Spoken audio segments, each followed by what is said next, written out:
Religi, berjumpa lagi dengan saya Mega Dewi dalam program Sukma Melali, Sukma Menggali Lautan Informasi.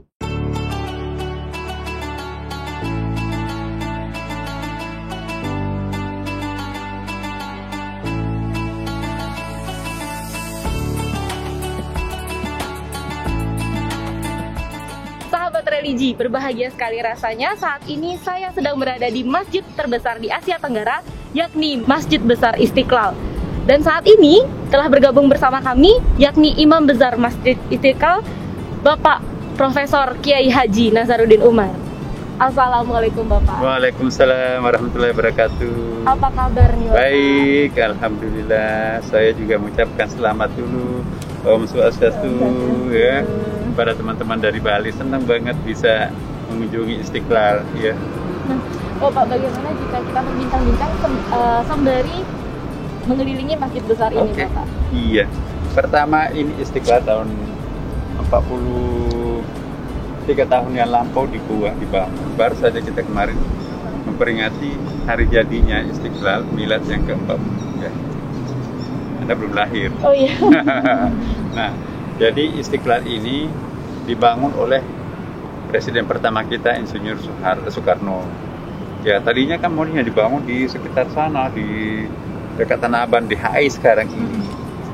Alasannya Bung Hatta di situ kan dekat dengan pasar. Kalau di sini siapa yang mau salat? Di sini kan tempat pacuan kudanya Belanda, nggak ada orang di sini kan.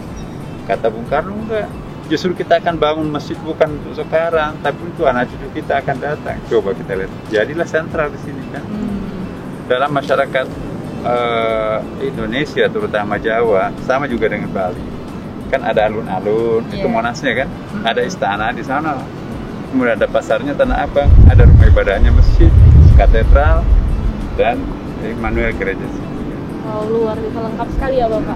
Kemudian di masa pandemi ini, apa saja Pak kegiatan di masjid? Yang pertama di masa pandemi ini, yang libur itu adalah publik ya. Tapi kajian webinar hampir setiap hari di sini, jadi tidak ada pengaruhnya sama sekali. Follower kita malah justru makin bertambah ya, karena Istiqlal ini sasarannya bukan hanya Indonesia tetapi juga seluruh dunia Islam. Kita ingin menawarkan sebuah Islam Indonesia. Ya, Islam itu kan tidak mesti harus bergerak di Timur Tengah. Ya, tidak mesti harus menyerupakan diri dengan orang Arab. For the best Muslim, kita bisa menjadi orang Indonesia pakai batik kayak gini, ya. Tapi bisa jadi the best Muslim juga. Tidak mesti harus pakai cadar, tidak mesti harus juga pakai jenggotan. Ya, jadi yang penting inna akramakum minallah atqakum, yang paling mulia itu siapa yang paling bertakwa. Nah, kalau kita bisa menyerupakan diri sebagai orang Indonesia, jadilah orang Indonesia tanpa harus meniru orang Arab begitu. Kita bisa tetap orang Indonesia aja, lah orang Bali, ya, orang Sumatera, orang Sulawesi sama aja. Yang penting yang paling dekat dengan Tuhan, hatinya orang yang menentukan kan. Mungkin kita boleh ngobrol-ngobrol sambil jalan-jalan Pak. Nah, ini kan katedral tuh. Nah, sekarang kita lagi sedang membangun terowongan silaturahim. Jadi nanti itu ada yang menghubungkan Istiqlal dengan katedral. Tapi itu bukan lubang biasa. Di situ nanti akan ada arsiteknya sangat canggih ya, karena kita akan membangun semacam diorama ya. Jadi toleransi diwujudkan di dalam satu bentuk terowongan ya. Arsiteknya sangat pinter. Nah, di Istiqlal ini juga ada 5 lantai ya, tapi basementnya dipakai untuk kantor. Basement untuk mobil itu ada 2 lantai, bisa menampung sampai 800 mobil. Wow, Jadi nanti kita nggak bisa melihat mobil di atas, karena di atas tempat parkir tadinya itu jadi taman. Nah, jadi kita akan membangun green mosque ya, masjid yang green, yang hijau. Nah, coba kita lihat ini kan, ini orang menyebutnya sebagai pohon Lee Kuan Yew.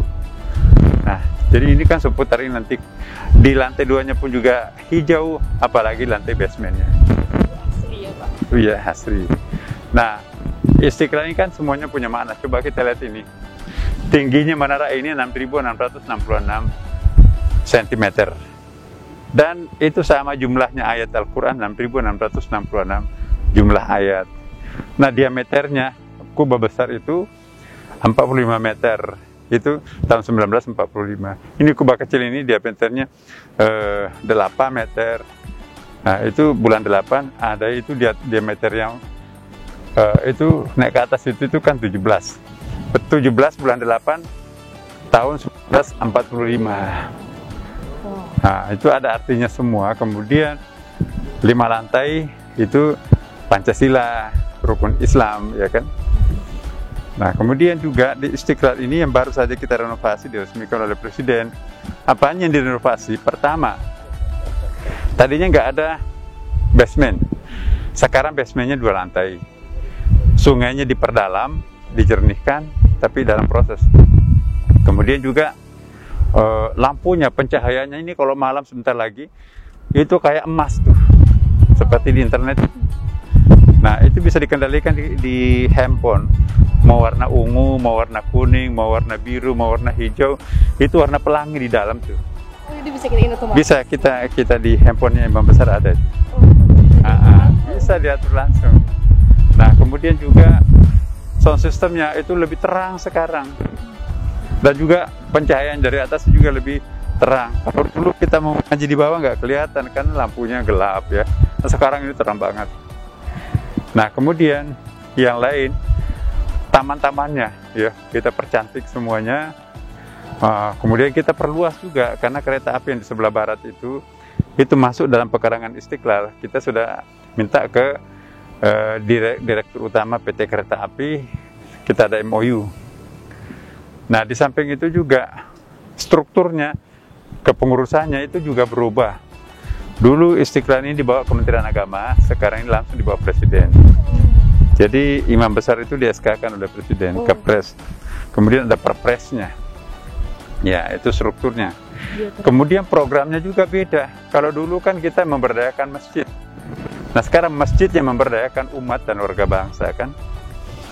Nah, lain kan konotasinya itu masyarakat memberdayakan masjid. Nah, sekarang kita balik. Masjid yang memberdayakan masyarakat. Contohnya seperti apa? Ya, di sini ada industri-industri kecil, jaminan produk halal, kemudian juga ada food court, latihan masak-masak. Dulu juga penghuni masjid atau jamaah masjid ini 80% orang tua, 20% milenial. Ini kita balik, 60% milenial, 40% orang tua. Caranya seperti apa? Jadi kita hadirkan gula. Di mana ada gula, di situ ada semut ya kan? Iya. Nah, tadi itu yang lagi seminar di bawah itu para artis. Jadi kita himpun artis di sini masuk ke sini, agama apapun agama Anda masuk ke sini, bikin kejutan, bikin keterampilan, bikin pemberdayaan, bikin keterampilan untuk masyarakat kita. Jadi mereka merasa memiliki, senang mereka tuh. Dan satu-satunya masjid di Indonesia, mungkin juga di dunia, ada fitness centernya. Wow. Lengkap, nanti bisa lihat di bawah. Lengkap itu ya. Kemudian juga kita punya TV Istiqlal, ada YouTube-nya juga. Pokoknya ada Istiqlal. Nanti handphonenya itu kan kalau kita program itu bisa semua ada di Istiqlal. Dari sini juga menghindari peredaran uang cash. Parkir pakai pakai barcode itu ya. Kemudian juga celengan pun juga digesek, di situ bisa juga. Kemudian juga bayar gaji segala macam. Di only one card itu useful, itu bisa berserbaguna. Nah, itu nanti kita akan lihat ya, itu food courtnya. Kemudian untuk sahabat religi yang mungkin belum tahu nih Pak, untuk nama Istiqlal sendiri itu bermakna apa Pak? Istiqlal itu namanya kemerdekaan. Istiqlal itu artinya merdeka. Lambang kemerdekaan itu adalah Istiqlal ini. Jadi kita bikin Istiqlal ini sekaligus sebagai memperingati kemerdekaan Republik Indonesia. Istiqlal artinya merdeka. Nah, the only one Istiqlal in the world, hanya satu Istiqlal di Indonesia, di dunia. Nah, coba kita lihat. Cantik kan? Di sini pertunjukan di teater itu kan. Orang bisa nonton di sini, bisa minum kopi, bisa food courtnya. Iya. Nah, ini nanti akan ada pembersihan sungai ini kan mengelilingi Istiqlal. Mengelilingi Istiqlal nanti ada perahu-perahu mainan kecil, anak-anak kecil, ada ikan-ikan hias, nanti dalam proses tuh. Nah, sesuai dengan misinya di mana memberdayakan masyarakat. Ah, benar, iya. Nah, di bawah ini sepanjang ini kan basement. Ujung dari ujung ke ujung itu basement. Juga kan baru saja merayakan Milad ya Pak, ke-43. Iya, 43 minggu lalu. 22 Februari 2023. Iya, benar. Dan tema yang diambil itu adalah The New Istiqlal Pak. Iya, New Istiqlal. Yang bermakna memberdayakan umat. Iya, Istiqlal baru. Iya, benar. Itu makna dari temanya apa Pak? Jadi yang baru ini bukan hanya bangunan fisiknya habis direnovasi, tapi struktur kepengurusannya juga baru, program kerjanya juga baru. Jadi masjid bukan hanya dipakai untuk beribadah, tapi juga untuk pemberdayaan masyarakat. Di sini ada bela dirinya, di sini juga ada studionya, ada mercy banknya, ada grup bandnya, ada kesenian lokalnya, dan juga ada tari-tariannya, melukis ya, ukir mengukir. Jadi ada seni. Nah, ini kita masuk di dalam. Wow. Udah pernah ke sini? Saya pertama kali Pak. Oh, megah sekali ya. Nah, ini dia. Ini bisa kita atur lampunya.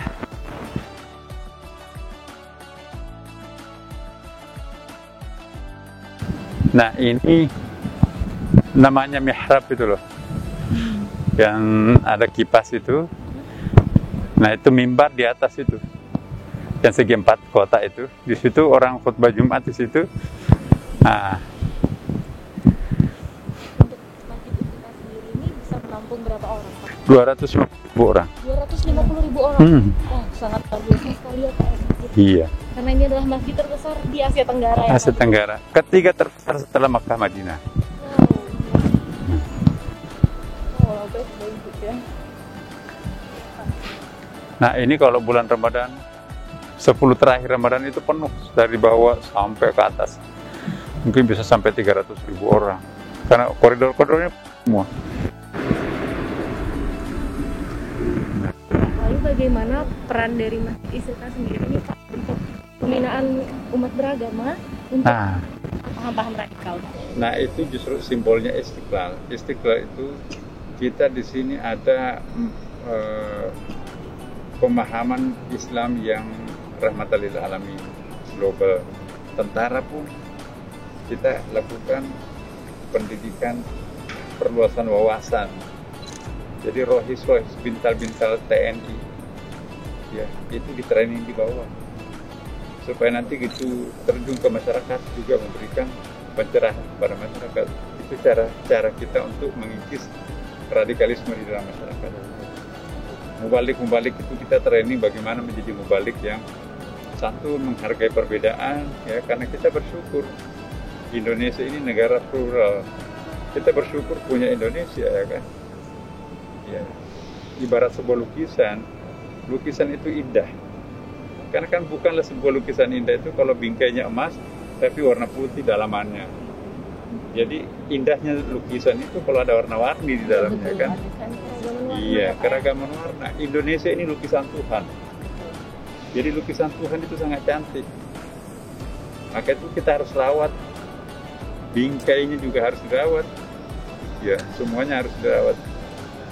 Nah, kita harus mengajarkan toleransi kepada seluruh dunia. Kita harus mengajarkan kebersamaan sekalipun kita berbeda di seluruh dunia. Ya, kita akan membuktikan bahwa Islam betul-betul negara yang paling rukun dari sudut pandangan antar umat beragama. Menghargai toleransi, menghargai kebersamaan, Bhinneka Tunggal Ika, ya kan. Nah, dengan demikian insya Allah saya kembali ke Bali ya. Bali itu adalah satu miniatur Indonesia. Miniatur Indonesia kenapa? Karena kita bicara tentang toleransi, kebersamaan, pluralitas, tapi tetap rukun. Itulah Bali. Jadi siapa yang mau mengenal Indonesia? Indonesia itu miniaturnya Indonesia itu adalah Bali. Ya, tidak usah dijelaskan apa itu Indonesia. Bagaimana toleransinya Indonesia? Bagaimana pluralismenya Indonesia? Datanglah ke Bali, itu Bali itu adalah contoh simbol Indonesia, miniatur Indonesia adalah Bali. Maka itu kita akan Ibu Kanwilnya seorang perempuan luar biasa. Jadi tidak mesti harus laki-laki untuk menjadi orang nomor satu pemimpin umat beragama. Jadi di Bali apalagi kan, saya dulu banyak teman lah yang ibu yang almarhumah itu yang meninggal, temannya Gus Dur itu.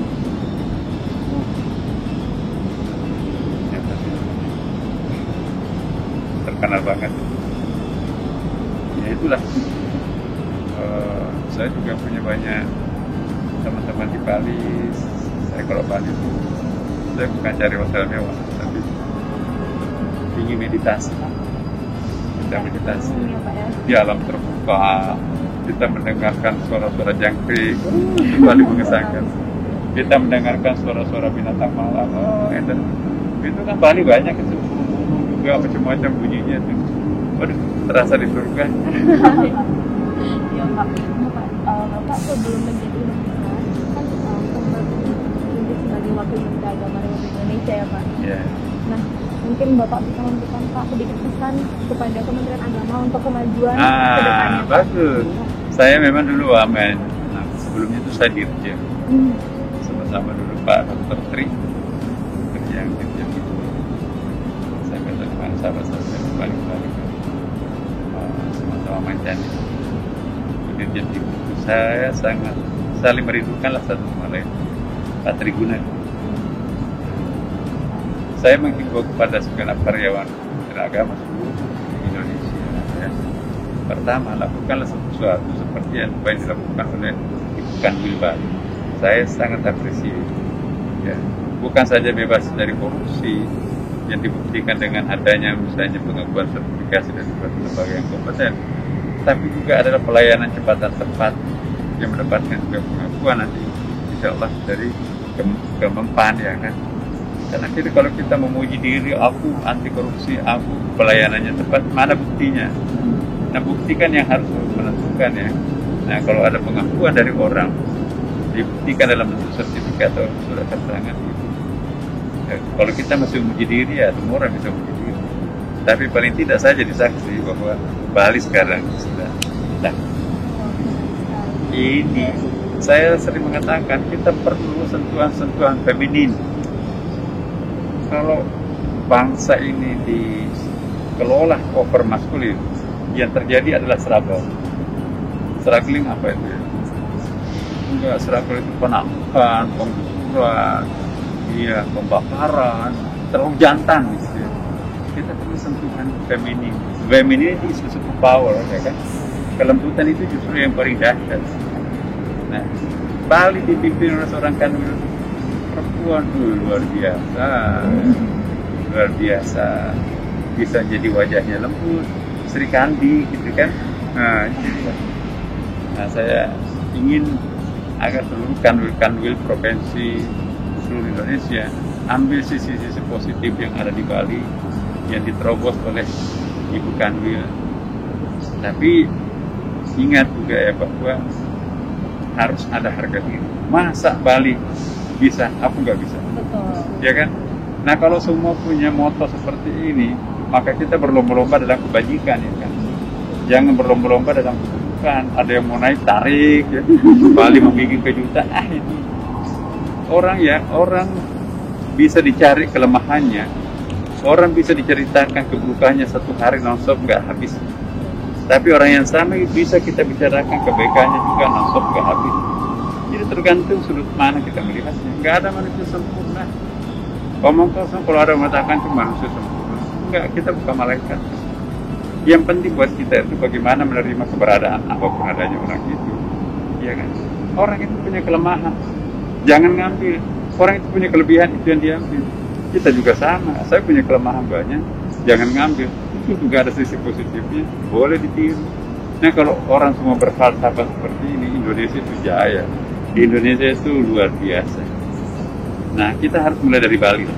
Terima kasih banyak Pak. Oke. Kemudian terakhir nih Pak, mohon Bapak berkenan menyampaikan sedikit pesan kepada sahabat religi di mana pun berada, boleh juga untuk motivasi Ya, sahabat religi yang saya hormati, saya muliakan, dimanapun kalian berada, ya, saya ingin menyimpulkan bahwa orang yang suka menyalahkan orang lain sedikit-sedikit salah. Orang yang rajin menemukan kesalahan orang lain, sesungguhnya orang itu masih pertanda, masih harus belajar. Tapi kalau orang itu sudah mulai menyalahkan dirinya sendiri, pantas semuanya gelap. Saya lupa kalau saya pakai kacamata Ray-Ban, pantas gelap semua. Saya buka, oh ternyata saya salah. Nah, kalau orang sudah mulai menyadari kesalahan dirinya sendiri, sudah sedang belajar. Tapi kalau orang itu tidak menyalahkan orang lain, tidak menyalahkan dirinya sendiri, selesai belajar. Kenapa? Sudah arif. Orang yang arif, bijaksana, tidak pernah mencari kambing hitam, kambing putih. Diam-diam menyelesaikan persoalan tanpa menepuk dada. Ya kan? Kalau masih menepuk dadanya masih belum. Nah, orang pintar di Indonesia banyak, tapi orang arifnya yang kurang. Nah, jadi mari kita menjadi pintar, tapi juga sekaligus arif. Jangan hanya pintar, tapi tidak arif. Itu namanya kurang ajar. Nah, yang kedua, pesan saya kepada siapapun juga, mari semua umat beragama menghayati, mengamalkan ajaran agama kita masing-masing.